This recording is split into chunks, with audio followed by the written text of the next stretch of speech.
Rookie!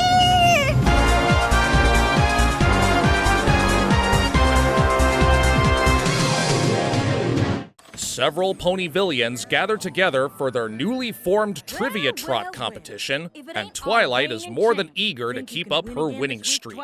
So, in classic Twilight fashion, she preps like mad, only to be caught off guard by her randomly chosen teammate, Pinkie Pie. Thus, the Twilighting commences. Hello everyone, and welcome back to At the Screening. I'm conflicted. And I'm also conflicted. I guess we don't know exactly how to feel regarding a Trivial Pursuit. I mean, there are elements that are thoroughly enjoyable. However, at the end of the day, I wonder if it'll just be passed over as another filler episode like Secrets and Pies or The End and Friend. Yeah, I'm inclined to agree. When you really break it down full circle, nothing really happens in the story. It's just a bunch of ponies coming together for a game night. Or game afternoon in this case. And yeah, there were some funny elements here and there, but there were also a few things that brought it down a few notches in terms of characterization and stuff. In terms of plot, I'm kinda inclined to group this with episodes like Look Before You Sleep, where it's nothing too grandiose, it's a lot more self-contained, and nothing of too much importance really happens in terms of overarching story elements. But unlike in Look Before You Sleep, A Trivial Pursuit suffered more from character regression. Mainly from our main players, Twi-Pie. Twinkie. Whatever. Doesn't change the fact that Pinkie is still a confirmed self-shipper. Twilight and Pinkie Pie forever! Ooh, we can be Team Twinkie! Or Team Pink like Sparkle Pie! No! Twi-Pie! Fine, whatever. Still doesn't change the fact that both characters stunk here. Well, okay, maybe that's not a fair assessment, because honestly, at the start of the episode, both were actually fine. Pinkie Pie was still her extra excitable self as always, jumping headfirst into something new to try. Heck, all she wants to do, win or lose, is to have fun with her confirmed ship partner. As for Twilight, I'd be lying if I said I didn't relate to her in some way. With how she acts preparing for a trivia trot or getting annoyed at not getting an answer to a question, it reflects myself whenever I watch game shows like Jeopardy!, Wheel of Fortune, Who Wants to Be a Millionaire, or Are You Smarter Than a Fifth Grader? I'm always trying to be smarter and faster than the contestants answering the questions.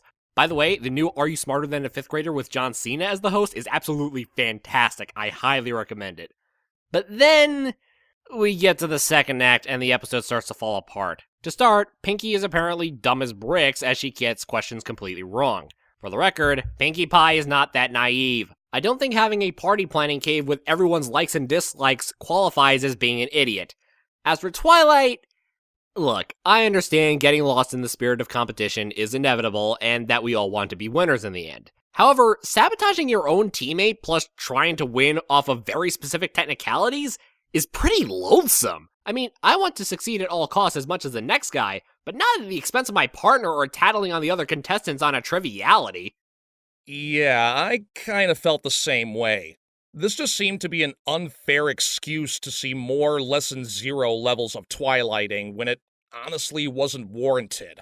And with her trying to secure her third win in a row, I mean, I suppose it would be easier to swallow if the winner received a prize of sorts, but they never tell us if that's a thing or not.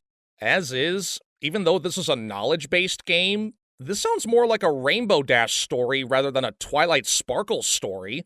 And even so, if it weren't for certain characters being featured like Maud, Mudbriar, and Sunburst, I'd say this would fit better in Season 2 or maybe 3 rather than Season 9. That way, Twilight's actions towards Pinkie wouldn't feel as out of place, and we could chalk it up to their friendships still being slightly new. Heck, I actually think it would have worked a little better if Sunburst was picked to be Twilight's teammate at the very beginning. They do at least share a more solid chemistry based on their smarts, like an uncommon bond, and this would be their second on-screen bonding moment since then. So that way, the moral wouldn't feel as forced given their limited interactions with each other. And you could still have Pinkie be there, maybe catering the refreshments or something. So as is, it's not Twilight's worst plunder ever, but at the same time, it's not her best either. However, as bad as Twilight's behavior was, darn it, why did she have to be so funny? And this is not just a game, this is Trivia Trot! Sleeping! sitting at the table is subject to a disqualification. Bananas! Yeah, I won't lie, the humor was on point. I was laughing right at the start of the episode, with Spike psyching himself up to tell Twilight to go to bed. Then the humor train kept a-rolling all episode long. The Apple Dash rivalry was renewed without the cost of putting children in danger. The rules were so convoluted it makes Chardy McDennis from It's Always Sunny in Philadelphia look like a game of Trivial Pursuit. Starlight's new trigger word is apparently trivia, and all of the facial expressions. But seriously, if there's somehow a tuck rule in this game, I'm immediately calling shenanigans. What, like there weren't already enough shenanigans that Twilight was arbitrarily calling other players out for? Or like what Spike should have called her out on more if he wasn't doing his job of keeping score? I mean, seriously, Spike was such a bro in the beginning. Do I have to do that thing where I list all your successes as Princess of Friendship to put things into perspective and remind you this is just a game? I am so glad that Spike has been given more moments to show his commendable chivalry in later seasons. Heck, if Spike didn't have that worry of letting Twilight down, I wouldn't have minded in the slightest if he was her teammate. He's been around her so much, I wouldn't put it past him if he's just as knowledgeable as her, given all the adventures they've been on together. Yeah, but I think Spike has learned this type of twilighting is not worth losing his head over. Possibly literally. Alright, fair enough, I guess.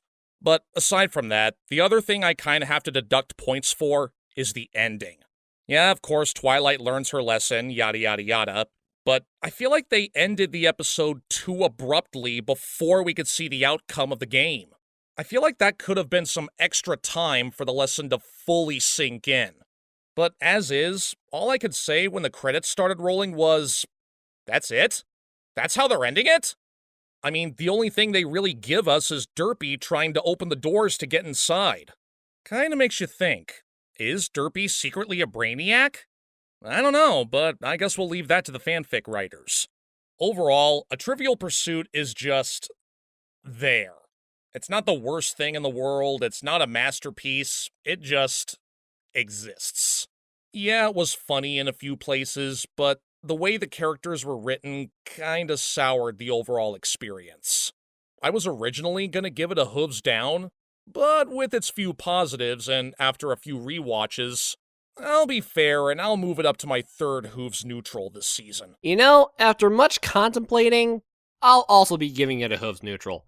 The conflict did feel a lot on the orchestrated side, but with a bit of tweaking, it probably would have been one of the better episodes of the season.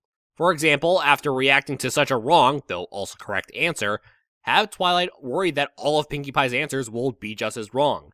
But by the end, have Pinkie correctly answer the questions to where they are on a winning streak, but not enough to beat Maud and Mudbriar. Yet, given the episode's problems, it was still too funny to truly upset me. So, like with Horseplay, Party Pooped, and Games Ponies Play, I give A Trivial Pursuit the official Guilty Pleasure Award. You know, as we're continuing to trundle along this final season, I feel like there's one big thing that we haven't touched upon in a while. When are we gonna see the Legion of Doom again? Next episode. Wait, seriously? Yep, next week we have Tyrek, Chrysalis, and Cozy Glow returning for the Summer Sun setback. Oh, thank goodness. I was worried they were gonna lose relevance until the finale. Oh, come on, you're acting like they're Star Scroll's Alicorn spell. They're not that irrelevant. Alright, fair point. Here's hoping it's a good one. But till next week, I'm Thespio. And I'm the voice of reason, and thanks for stopping by the balcony.